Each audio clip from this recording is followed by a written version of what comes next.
Good afternoon, ladies and gentlemen. Welcome to the Diversion Authority Finance Committee meeting for January 26, 2022. Welcome you all. The first order of business is to call the roll, please. Don? Mayor Dardis. Here. Dr. Mahoney.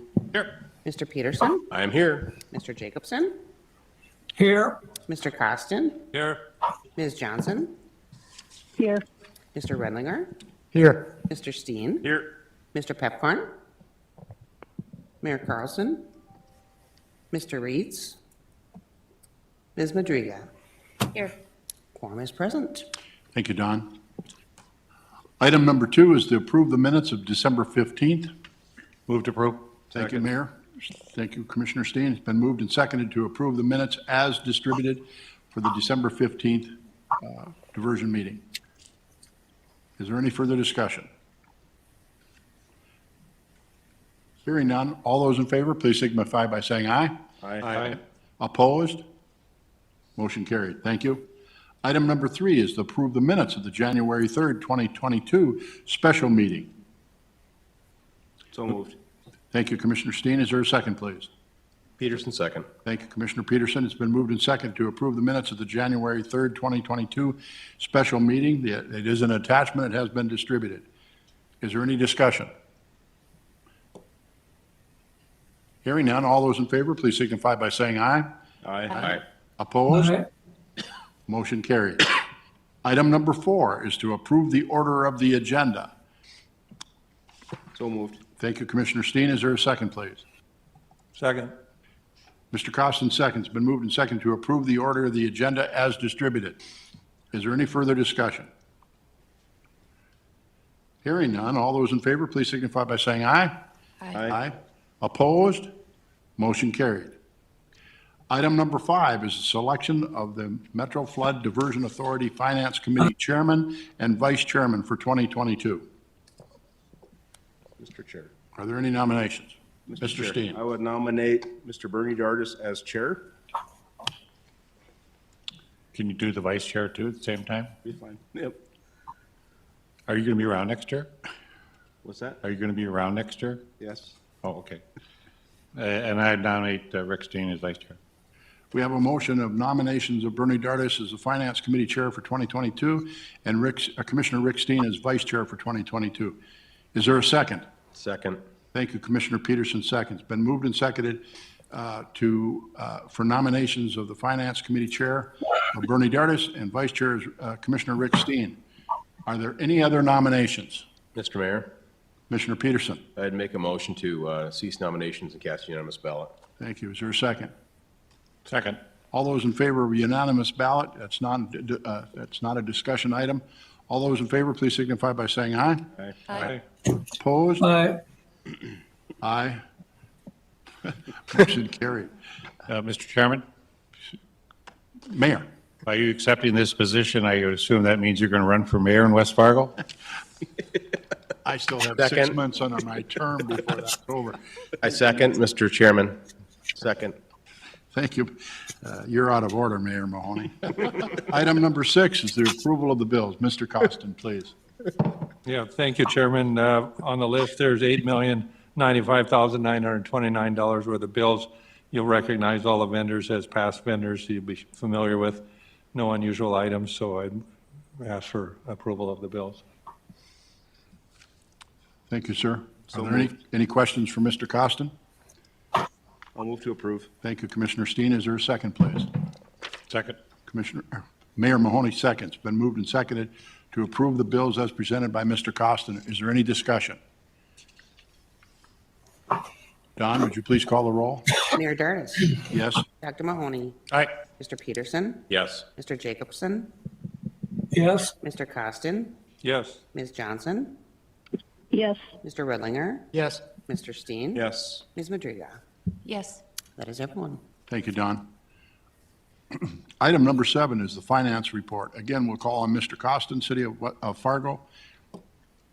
Yes, on page 22 of 364, the spend for the 2021 fiscal year is $126,947,321. in approximate middle of the page, and over to the right, the grand total for the project life to date is $773,491,535. If you move onward to page 23 on, with regard to your balance sheet, significant assets are available, $97,642,348, and a balance remaining in the administrative budget fund of $192,920. So things are working as intended as it flows through the master indenture of trust. So, and then on the next page, I wasn't sure if I was supposed to cover this or if this was going to be a Jacobs thing. We talked about eliminating this report format here. This is a carryover that's been in the packet for a long time. The issue with regard to why we'd want to reduce it is the encumbrances that we currently have are multi-year encumbrances. They can be in the millions of dollars. And so at the time we drafted this report, it was intended to be kind of an annual snapshot of the activity. Much of this is duplicated and replicated in the executive director's financial report. So we would recommend discontinuing this report for fiscal year 2022. We've had discussions with Jacobs, and they're going to incorporate the revenue portion of the report into the executive director's report, so it's all in one concise packet. Thank you, Mr. Costin. Are there any questions with regard to that? Mayor Mahoney. Mr. Chairman, Ken, I'm just a little curious. We recently got an award from the government worth $137 million. That won't be in this report, right? Whatever the Corps spends and does on its budget, we don't see? Yeah, that's correct. That activity is accounted for by the Army Corps separately. So basically, what all we track is the money that's local and state? That's my understanding. Is the P3 also, is that a part of that as too? As the P3 goes through money, is that reflected in our accounting? The P3 money will flow through this when we start making payments during the life of the construction. And that starts in 2023, I think, somewhere there. Those are very large payments, and we'll draw funds out of the WIFIA loan to fund those P3 payments as they come due. And those are, I believe, going to be monthly payments. I'd call on Mr. Shockley. Do you have any other comments on that, John? No, Kent answered it perfectly. Okay. So just one thing, John and Kent, is that the state has a certain amount of money we deposited in the state of North Dakota bank, right? And is that reflected in your accounting, or is that just money that sits there till we utilize it? I'm under the understanding that the state is holding on to their own money until such time as they transfer it to the Bank of North Dakota when we make a reimbursement request. That's a little bit different than what we thought was going to happen, that we thought perhaps we'd issue bonds, forward the money, and let us hold it in our fund balance. But maybe John can go into that in a little bit of a detail, because there's coordination between the state, who has the money, and the Bank of North Dakota, that's the trustee that actually disperses funds. Mr. Shockley, please. Yeah, thank you, Mr. Chair. Originally, as Kent had indicated, originally we thought that the state was going to bond and then just wire us the funds. And then early on, we had reached out before the state had committed to bonding, explained how our understanding, and then we didn't hear anything from the state for quite a while. And then they had sent a form to us recently that they want us to compile invoices that we paid or to be paid and submit that to the state, and then they'll reimburse us. It's not a cost share like the current State Water Commission, but it's a little different than what we had contemplated. And so we recently had a coordination call with myself, the fiscal agent, and Jacobs regarding the payment process. And I'm working through clarifying that, but what I would envision is that the invoices that the authority pays, I'll use, for example, the Cass County Joint Water Resource District invoice, because that's probably the easiest. We pay that, we attach it to a request for payment. It gets sent in by the fiscal agent. The Bank of North Dakota trustee, who's the trustee under the legacy bonds, cuts a check, walks that down to the hall to our trustee, the Bank of North Dakota, who runs it through the indenture trust, and then the money gets wired to the fiscal agent. And so there's an additional like layer of, there's going to be a lot of transfers, but I think that's how it's going to work. So I wanted to comment too. I'm rather disappointed in the level of detail that we're having to provide invoice level detail for every single transaction. That's disappointing to me. This is just like filing with FEMA. FEMA requires invoices for everything. Not that that's an insurmountable task, but the State Water Commission, we simply run a report off of our system, submit the report, and they remit the money. So it's a little different protocol and a little deeper in the weeds, if you will, with regard to documentation. But I'm not complaining, I'm just sharing that with you because we as fiscal agent will package those requests and get those off. And Jacobs as well has those documents in their ACONX system. So we'll work out a protocol. I just thought it was going to be a more streamlined process because think about it, when we get 70, 80, $90 million requests, that better fly through the system at warp speed because, you know, we don't have that deep of pockets. Mayor Mahoney. Mr. Chairman, could you talk to the treasurer about that? He was always about simplifying things. Wouldn't we be able to visit with him and perhaps figure this out? One would think. well, We'll leave that up to Mr. Shockley's advice. what I can tell you, Mayor Mahoney, and that's a great question. I attempted to intervene in the process ahead of time so that we could have a discussion about our reimbursements because being the single largest recipient of the state bond proceeds, I thought before they set up the documents that we could just have a call with the fiscal agent and Jacobs and get everybody in the same room, how it would work. Rather than do that, they've already signed all the bond documents and the reimbursement agreement and everything. So it's, there's already written agreements in place between the trustee and the bondholders. And so I don't know if we can unravel that.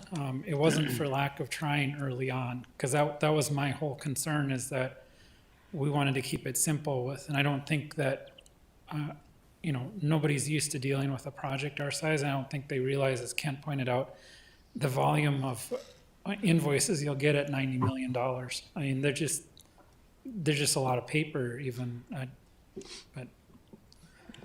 Mr. Chair, if I may. Please, Mr. Paulson. Mr. Shockley is exactly correct. And in fact, Mr. Shockley shared with me once that if he were to write a book about this project, it would be called Underestimate. And this is obviously a case where the state has underestimated the amount of administrative burden to deal with this situation.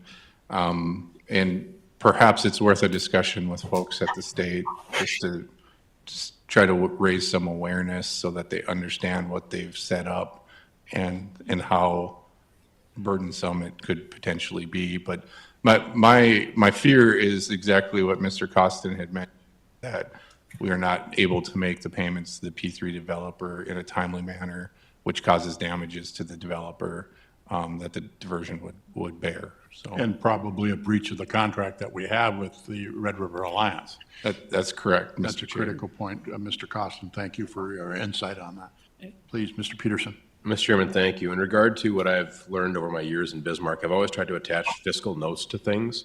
And I realize the dialogue's already transpired, so there's only so much we can do. I hear you, Mr. Shockley, but in the same breath, it would be interesting to see what they would say if we had a reaction or a response that would actually quantify the level of work, and you say it's going to cost us X amount of time, it's going to cost you X amount of time, it's compounding over, and I'm sure this was part of the dialogue when you first met with them, Mr. Shockley. But if you can get that sort of tidal wave of activity that's going to need to transpire to process these massive applications, it might help tell the story a little bit better because people can quantify dollar figures no matter what you do, whether you're a mechanic or you're an accountant. But if you just say it's a bunch of work, well, that's your job, and you love being an accountant, so you're lucky, you're welcome, right?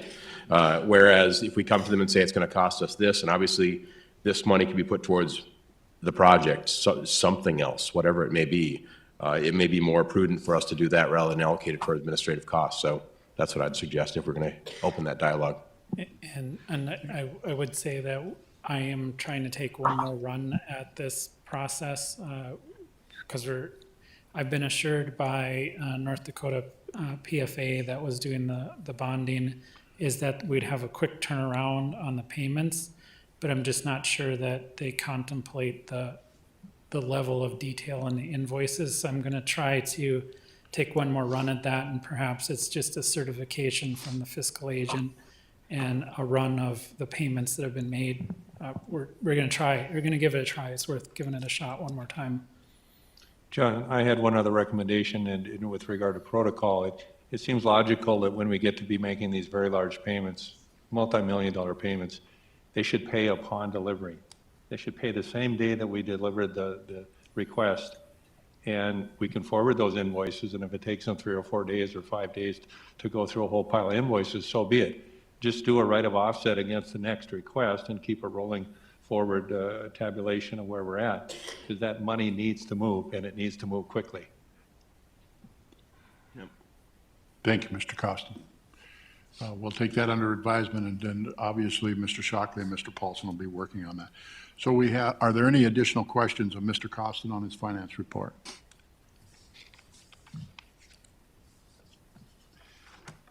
Okay. Keep in mind, Mr. Costin had 2 recommendations along with the finance report. So at this time, we'll do a roll call vote on accepting that report. Don, would you please call the roll? With the recommendations. Yes? Dr. Mahoney, Aye. Mr. Peterson, Yes. Mr. Jacobson, Yes. Mr. Costin, Yes. Ms. Johnson, Yes. Mr. Redlinger, Yes. Mr. Steen, Yes. Ms. Madriga. Yes. That is everyone. Thank you, Don. Item number 8 is the Executive Director's Financial Report. Mr. Paulson. Thank you, Mr. Chair, member of the Finance Committee. And I'm glad you all approved the last action because we've already taken care of one of the recommendations right here on this sheet. So this is the annual revenue status that we put together for this month. This is a new format. It is intended to remove what Mr. Costin had mentioned under his report. And so you can see here we have 3 columns.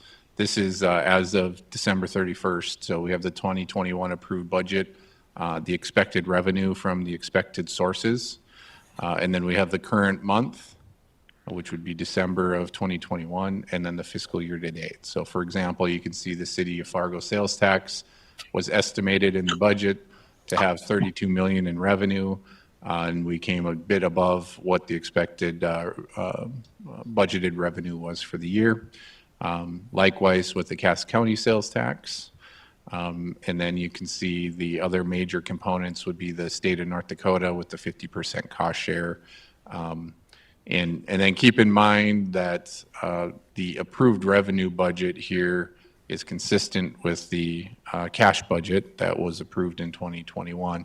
And as I get into the rest of my fiscal report, as I have mentioned the last few months, we ran significantly below budget last year due to the delay of the procurement of the P3 developer and the anticipated acquisition of lands, and then the ramp up now as we begin to coordinate with the developer was all expected to occur in 2021. So overall, I think we managed the budgets very well, but it is a bit inconsistent with what was anticipated in 2020 when we put the cash budget together. So overall, the revenue sources were very good last year. Obviously, no concerns with the sales tax revenue. It continues to come in as anticipated. And just a side note, I think I've seen a number of great bits of information here lately, both produced by the state and by local entities that are forecasting growth above average currently and in the near future. So we do not have any current concerns for 22 for the sales tax revenue either. So certainly open to any comments on this. Just reach out to me. We can format this differently, but I think this is consistent with what the committee was looking for, as well as consistent with the remainder of my financial report. So Could you address the sale of assets line item, please? Yeah, so that would be right there in the sale of assets under the reimbursements. So that would be the sale of property. Right below it would be our rental income received from the properties that we do own. Paul will have to help me with the miscellaneous. I'm not sure what was contemplated in 2020 for the miscellaneous category, but we were pretty far below that. I don't know if that was some short-term financing that just wasn't completed because it wasn't necessary. And then, as Mayor Mahoney had mentioned, the next report then will include or could include, a line item for the state or Bank of North Dakota, the bonding dollars that were received that will be treated a bit differently than the 50% match. And we'll indicate that in the next report where we would have that to report out, so. Thank you, Mr. Paulson. Are there any questions for Mr. Paulson? I do have a bit more, Mayor Dardis, just for the cost side of things too.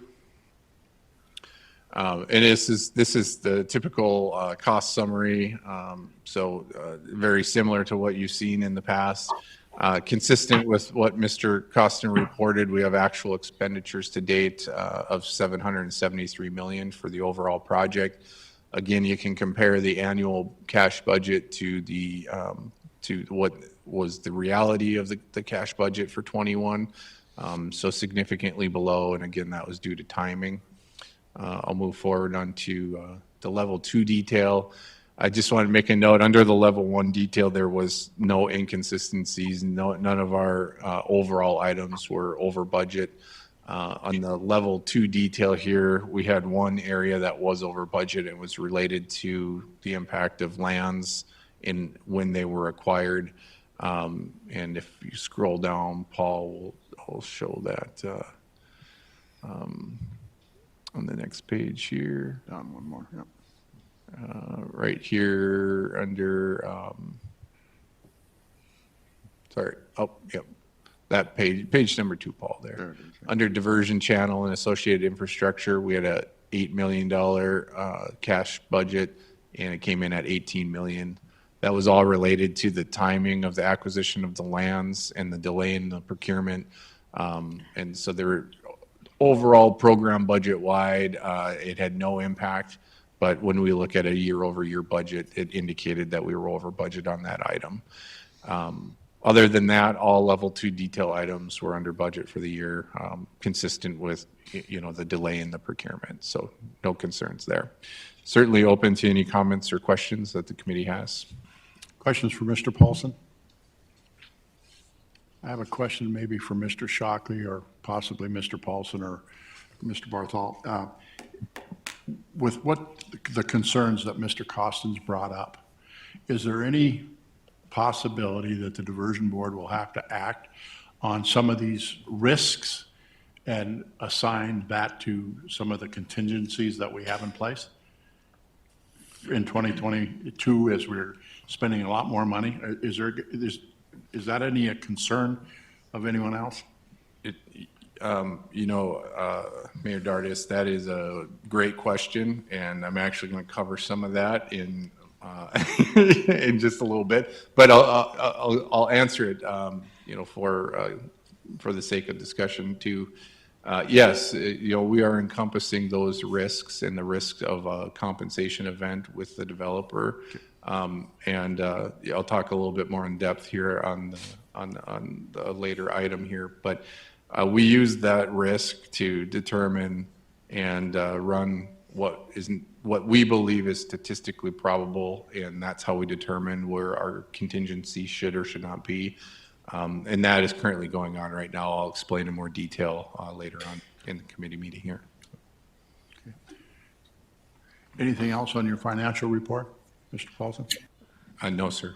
Well, that is for informational only. That's not an actionable item. So we'll move on to item number 9, which is the contracting actions. And again, we call on Mr. Paulson. This is a non-actionable item and for information only. Thank you, Mr. Chair. And this month, surprisingly, I have nothing to have before the Finance Committee for approval. And I have no report outs on any cash budget requests for change. So. Very good. Thank you. Yep. Item number 10 is other business. And the first is the financial plan schedule update. We'll call on Paul and Joel. All right. Thank you, Mr. Chair, and this is a continuation of our discussion we were just having. I want to kind of go through the steps that we'll go through over the course of the next couple months in relation to the overall financial plan for the program. And this really relates to that big number that keeps being bounced around in the media and in other outlets. What is the cost of this program? And the last time we went through this in 2018, the financial plan indicated a total capital expenditure of $2.75 billion. Obviously, we've seen inflation due to materials and other things as we fast forward another 4 years here. We feel it's appropriate at this point in the program's progress to do another financial plan update.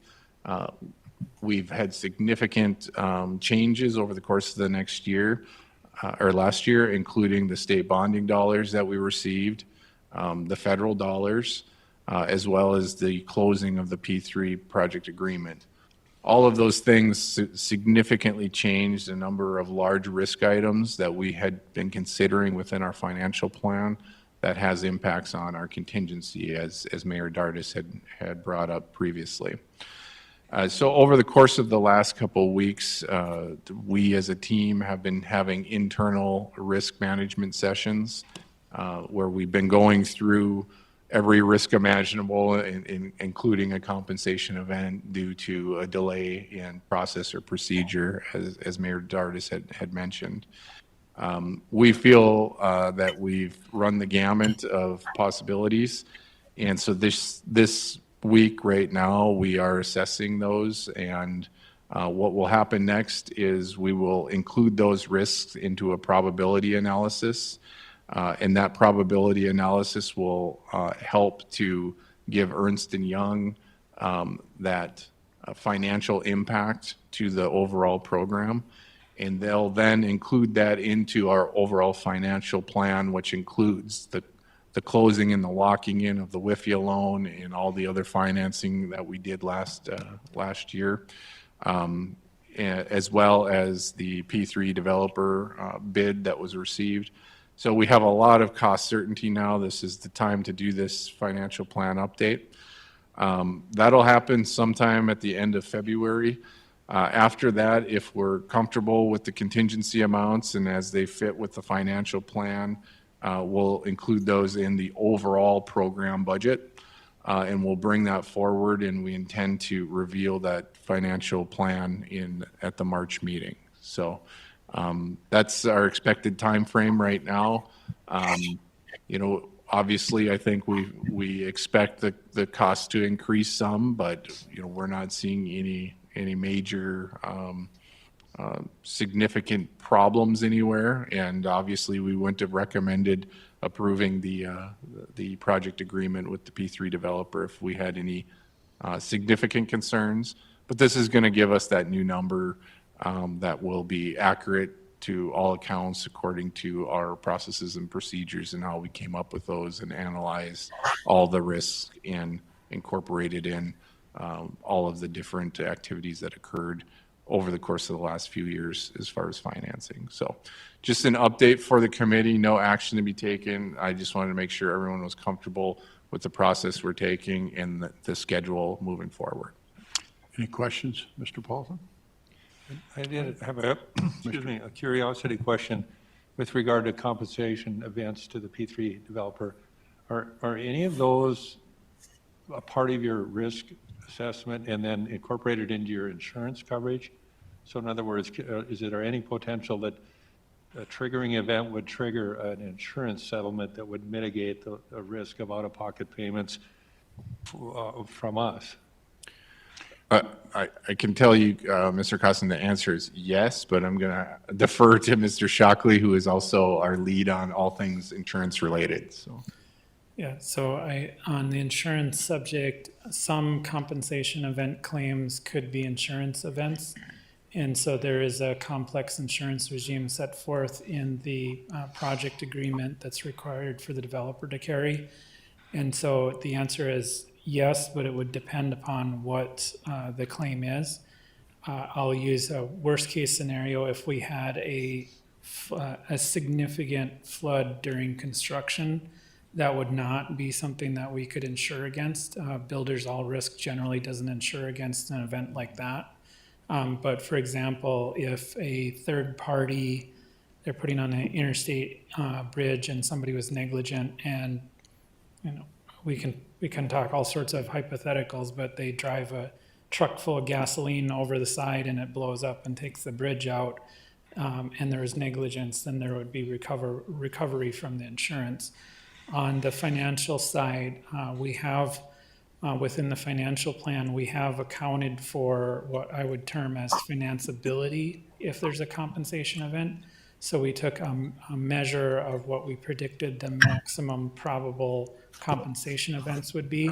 And then we included within the finance plan the ability to finance those compensation events.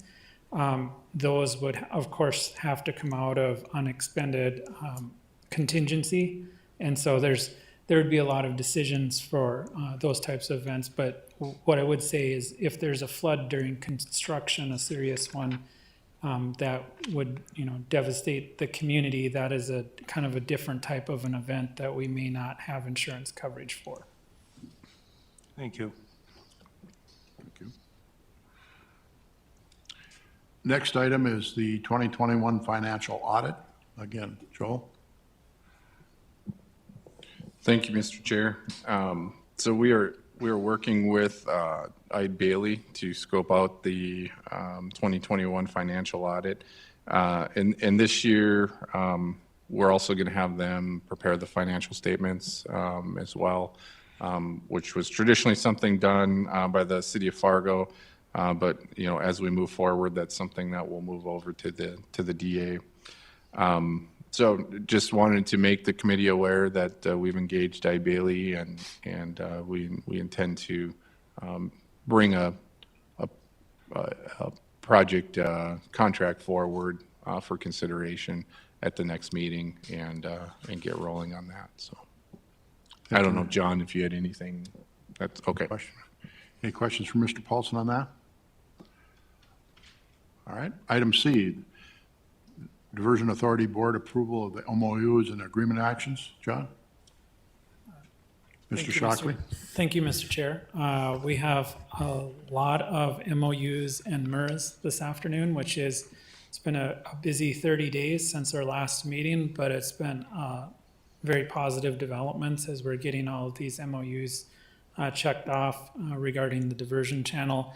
Really, and what I can report is the only remaining MOU on the diversion channel is with Moorhead Public Service. And I think we're getting close on that MOU. And we also did receive one comment back from North Dakota DOT that we're working through on that MOU, which we had anticipated that the parties had agreed to, but I would consider it a technical working comment that we just have to clarify. So the MOUs you have before you, the first one is between the City of Mapleton and the Diversion Authority. Just at a very high level, Mapleton is running a sewer force main from the City of Mapleton to the City of West Fargo to provide sewer capacity to the City of Mapleton as it grows. Ultimately, that will connect up to the City of Fargo. It goes through the City of West Fargo system and then over to the City of Fargo. This really addresses, this MOU addresses that construction of that portion of the project, and it really transfers all of those items over to the developer. This was contemplated in the technical requirements, so this isn't a new addition. This is just took some additional time to get the MOU completed with the City of Mapleton. The next MOU is with Mapleton Township and the Diversion Authority. This is very similar to the other MOUs that we completed with the other townships, and that provides reimbursement for construction expenses up to $3,000 annually. After the project's substantially complete, $1,500 per year, and that would be for signs or damage or things that occur as a result of the project. And a one-time lost tax revenue payment of $90,000 and $18,000 for attorney's fees. I would note, just for everybody's knowledge, as the diversion channel components are completed and no longer rented out to the farming community, the intent is to make those non-taxable parcels. And that is why we have this one-time lost tax revenue payment, because we don't want to be responsible for making tax payments through the bottom of a channel in perpetuity. If you could proceed to the next slide. The next MOU is with the Rush River Water Resource District. This is a smaller water resource district that is a part of the Cass County Joint Water Resource District. This is to cover specific approvals and preliminary work related to the Rush River and Lower Rush River. It is very similar to the other MOUs, but it just allows for that permitting and the submission of invoices. Once again, this was contemplated in the P3 project agreement. We were just working to finalize it. The next MOU was a long drawn out negotiations, but we reached the finish line, and that is with Magellan Pipeline. And that has to deal with running a gas pipeline underneath the diversion channel. So as you can imagine, anytime you deal with a gas pipeline company, they have concerns about making sure the pipe will continue operations. And so creating bypasses, reroutes, and concerns about boring and other boring underneath the channel kind of dominated the discussions. And so that MOU took a little bit longer. The estimated cost to the authority for this portion of it is $2,479,000. That was included in the project budget. The next MOU is with Otter Tail Power Company and the Diversion Authority. This is for relocation of their electric lines that cross the diversion channel. There are a number of places that the line crosses the channel. As you can imagine, with 30 miles of channel, we cross a lot of different right away. This utility relocation project is already included in the P3 developer agreement, and so that was included with the bid from the P3 team. The next one is a MURA, and that is between Sprint Communications and the Diversion Authority. And recall that the MURAs cover utility relocations in the southern embankment. We've been making excellent progress with negotiating with all the utilities that are located in the area. And because we didn't quite know what the projects would ultimately look like from the Army Corps of Engineers, recall that the process with the Army Corps of Engineers process is slightly different. Where they use the traditional process, they actually design the entire project, then bid it out, and the utility relocates come with that. So we devise the process where we enter into an MOU with the utility company that sets forth all the terms and conditions. And then every time we need to do a utility relocate, we do essentially a task order with the company. And it works very efficiently because then we can identify specifically where the utility needs to be relocated and that we're not constantly renegotiating agreements or creating new agreements. And so it's a very efficient way to handle all the different various utility relocations in the UMA. And to be quite frank, with the size and scope of the UMA, it's more efficient because you may have different utilities that we're not aware of, or even that the utility company may not have full awareness of in that area. The next is between the City of Fargo and the Diversion Authority. The City of Fargo has a sewer pipe that runs, sewer main that runs down to the City of Oxbow. And this is a giant force main, and this just covers that force main. As it goes through the southern embankment, there are certain requirements.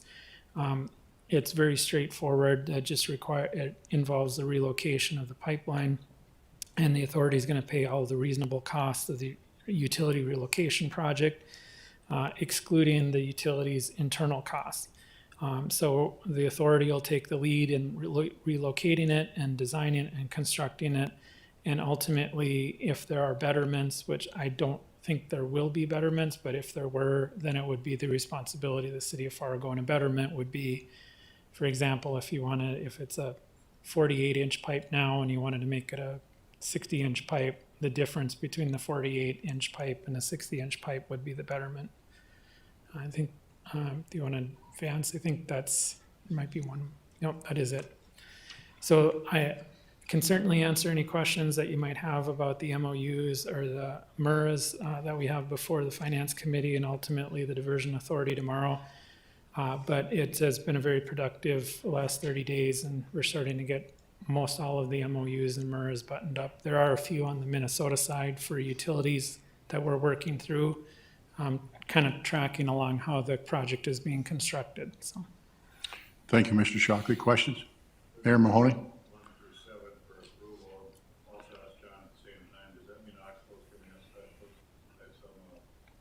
Oxbow said they're discussing specials now. Is that to pay the sewer hookup? this would not impact their cost. I don't know if they're working on a different project where they're Must be a paying. different project. I was just Yeah. surprised you finally say we're getting special assessments out in Oxbow. We're getting just like West Fargo, so I just was wondering. Yeah, they may be charging for the actual hookup, but this project of just relocating the line is being paid for out of the authority project costs. Mayor Mahoney moved to approve the MOU agreement actions as outlined by Mr. Shockley, items 1 through 7. Is there a second? Peterson, second. Thank you, Commissioner Peterson. Been moved and seconded to approve the board actions, MOUs, and agreement actions as presented by Mr. Shockley. Don, would you please call the roll? Mayor Dardis. Yes. Dr. Mahoney. Yes. Mr. Peterson. Yes. Mr. Jacobson. Yes. Mr. Costin. Yes. Ms. Johnson. Yes. Mr. Redlinger. Yes. Mr. Steen. Ms. Madriga. That is everyone. Thank you, Don. The next order of business is the discussion of a resolution establishing the administrative fee policy for in-kind construction work. Mr. Shockley. Thank you, Mr. Chair. So before the Finance Committee, you have a relatively simple resolution setting a policy by the Diversion Authority regarding reimbursement of any administrative fees for in-kind construction work performed by member entities. And so this is really the background. This is the first time that the Diversion Authority has considered a policy. And this is one of those items regarding what I would characterize as a cleanup of past action. And so what was agreed with leadership in different meetings was that any administrative fee that had been submitted previously up for work that was completed through 2021, specifically relating to Fargo, would be paid, but that would be capped at 3%. My understanding is there's still a few invoices for work that was undertaken in 2021, but because of the invoice submitting process, it may be February before you get the last invoice from last year. And so I've handed out the resolution with the red line, just making it clear that it applies for work and costs incurred prior to December 31st of 2021.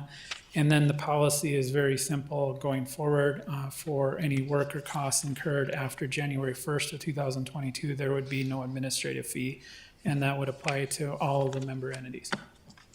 Thank you, Mr. Shockley. Questions? Mr. Chair, Mr. Steen? I'll move to approve the resolution as presented. Is there a second, please? Second. Commissioner Peterson seconds. Been moved and seconded to approve the resolution establishing administrative fee policy for in-kind construction work as presented by Mr. Shockley today.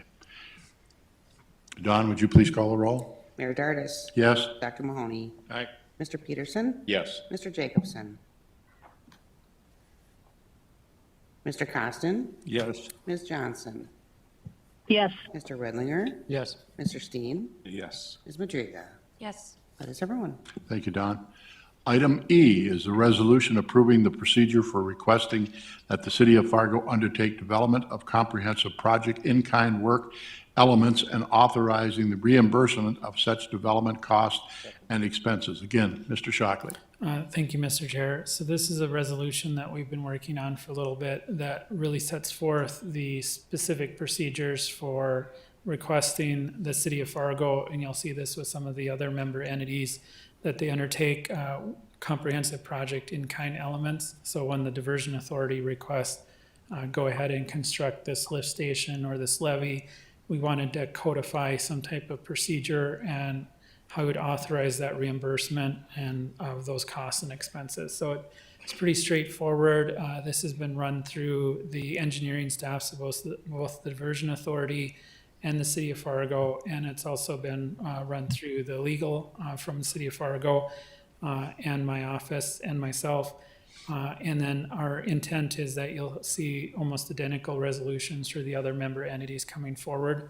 But because Fargo has been constructing the bulk of the in-kind work up until this point, we thought it would be important to start with the city of Fargo first and then basically cut and paste the other member entities into this similar resolution. Thank you, Mr. Shockley. Questions? Mayor Mahoney.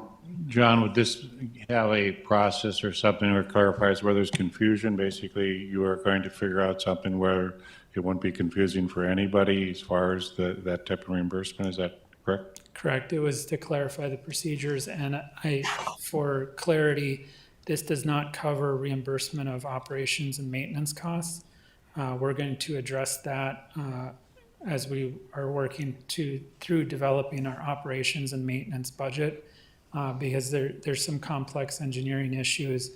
I'll use an example of if there's a lift station that has a very large pump for the diversion for when it gets above 37 feet and a smaller pump for normal stormwater events, we probably need to figure out whose share for what, because Fargo is probably using the smaller pump for the normal storm events, but the larger pump. And so there's just some technical issues you need to work out on the operations and maintenance. Additional questions? Move to approve. Thank you, Mayor Mahoney. Is there a second, please?